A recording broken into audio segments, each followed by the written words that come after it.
सुबह सवेरे ही किसान की पत्नी मटके में ठंडा पानी डालकर छत पर रख देती है और दाना भी बिखेर देती है। रोज की तरह चिड़िया अपने बच्चों के साथ दाना खाने और पानी पीने किसान के छत पर आती है। चिड़िया और उसके बच्चे दाना खा लेते हैं, ठंडा पानी पीते हैं और उड़ जाते हैं। ये सब देखकर किसान की पत्नी को बहुत खुशी होती है। ऐसे ही दिन रात गुजरते जाते हैं। फिर एक दिन किसान के बेटे को बुखार हो जाता है। किसान की पत्नी अपने बेटे के पास बैठकर रो रही थी। मुन्ने के पापा, मुन्ने का शरीर जल रहा है, इसे बहुत ही तेज बुखार है, आप कुछ करें। मैं वैद्य जी के पास गया था, उन्होंने कहा है कि काला गुलाब का रस देने से ही मुन्ने का बुखार ठीक होगा। काले गुलाब के फूल कहाँ से मिलेंगे? जंगल से मिलेंगे। मैं सुबह से ढूंढ ढूंढ कर थक गया हूँ, मुझे कहीं से नहीं मिले काले गुलाब के फूल। ये काम तो चिड़िया ही कर सकती है। मैं कल चिड़िया से कहूँगी कि मेरे बेटे के लिए काले गुलाब के फूल ढूंढ दे।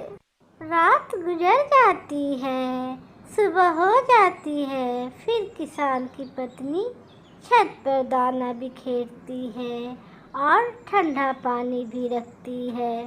थोड़ी ही देर बाद चिड़िया भी अपने छोटे छोटे बच्चों के साथ वहाँ खाना खाने आ जाती है। किसान की पत्नी भी चिड़िया को देखकर सीढ़ी पर चढ़ती है, जिसे देखकर चिड़िया डर जाती है और एक और अपने बच्चों को लेकर सहम जाती है। डरो ना चिड़िया रानी, मैं एक काम से आपके पास आई हूँ। माँ जी, हमें इंसानों से बहुत डर लगता है। चिड़िया, सब इंसान एक जैसे नहीं होते, कुछ अच्छे होते हैं, कुछ बुरे। जैसे हम पक्षियों में कुछ पक्षी अच्छे होते हैं, कुछ बहुत ही बुरे होते हैं। चिड़िया रानी, मेरे बच्चे को बहुत बुखार है और वैद्य जी बोले हैं जब तक काले गुलाब के फूल का रस मेरे मुन्ने को पिलाया नहीं जाएगा, मेरा बेटा ठीक नहीं होगा। तो आपने पिलाया क्या अपने बेटा को काले फूलों का रस? चिड़िया, हमें काले फूल कहीं से नहीं मिले। क्या तुम मेरे बेटे के लिए काले फूल ढूंढ के ला सकती हो?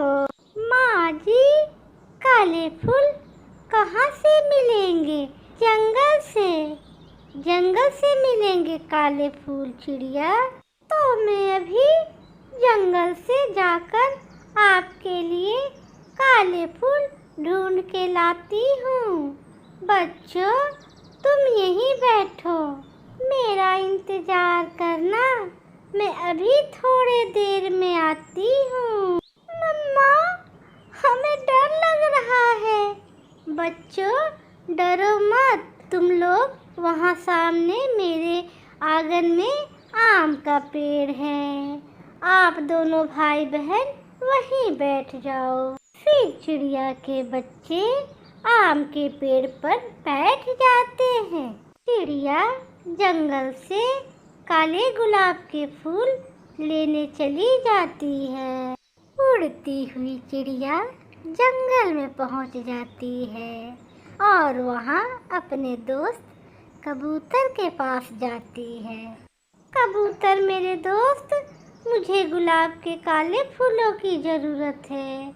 क्या आप ऊंची उड़ान लेकर बता सकते हो कि मुझे कहाँ मिलेंगे काले फूल? चिड़िया, मैं अभी ऊंची उड़ान लेता हूँ और देखता हूँ जंगल में गुलाब के काले फूल कहाँ मिलेंगे।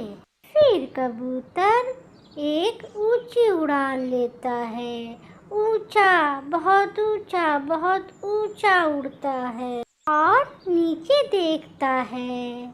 उसे झरने के पास काले गुलाब के फूल दिख जाते हैं। कबूतर जल्दी से नीचे आता है और चिड़िया को बताता है। चिड़िया, मैंने देख लिया, झरने के पास हैं काले फूल। आप झरने के पास जाकर काले फूल तोड़ ले। फिर चिड़िया कबूतर को धन्यवाद बोलकर झरने की तरफ जाती है। झरने के पास ही बहुत से काले गुलाब के फूल थे। चिड़िया उनमें से कुछ फूलों को तोड़ लेती है। अब मैं किसान के बेटे को बचा सकूंगी, ये सोचकर चिड़िया बहुत खुश होती है और फूल लेके किसान के घर के तरफ चल देती है। ये लीजिए माँ जी, मैंने काले फूल ले आए हैं। यही है ना गुलाब के काले फूल? हाँ हाँ, यही है काले फूल। मगर चिड़िया, ये काले फूल आप इतने जल्दी कहाँ से ले आई हैं? हम पक्षियों से जंगल के कुछ भी चीज छुपे नहीं हैं। अब आप जल्दी से मुन्ने को इन फूलों के रस पिला दे। फिर किसान उन फूलों का रस निकालकर अपने बेटे को पिला देता है। थोड़ी ही देर बाद किसान का बेटा ठीक हो जाता है। फिर वो सब बहुत खुश थे। किसान की पत्नी चिड़िया का शुक्रिया अदा करती है। माँ जी, आप भी तो रोज मेरे लिए ठंडा पानी और दाना डालती हैं। आपका मदद करके मेरे को बहुत अच्छा लगा।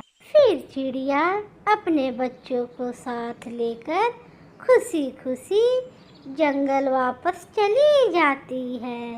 प्यारे दोस्तों, इस कहानी से हमें सीख मिलती है कि एक दूसरे का हमेशा मदद करें, इसमें सबकी भलाई है। हमारे चैनल को ज़्यादा से ज़्यादा सब्सक्राइब करें।